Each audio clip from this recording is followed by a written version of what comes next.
ছোট চামচগুলো হারায় গেছে, বাকি সব। তুমি আমার চিকু, তুমি আমার চিকু। এরকম করে আদর খাবে, এরকম করে কোলে থাকবে, তাই না? তুমি বড় হয়ে গেছো। আমার চিকু তুমি। ও বাবা, আমার চিকু।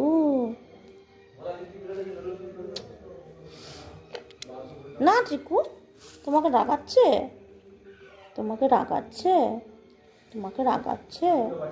আমার চিকু বাবা, এটা আমার চিকু বাবা। দেখো কত আদর করি, কিচ্ছু বিরক্তি হয় না। ওলে বাবা রে, ওলে বাবা রে, ওলে বাবা। এত আদর করি, একটুকুও বিরক্তি হয় না, একটুকুও বিরক্তি হয় না। এখন কোনো কথা বলবে না, যেহেতু আদর খাচ্ছে সেই জন্য এখন কোনো কথা বলবে না। না না চিকু, কোনো কথা বলবে না। যখন একা থাকবে কত কথা বলে, কত কথা বলে। এখন চুপচাপ হয়ে গেছে, আর কোনো কথা বলবে না, এখনো আদর খাচ্ছে না চিকু। চিকু বাবা, এটা আমার চিকু বাবা। চিকুকে দাও, রান্না করবো।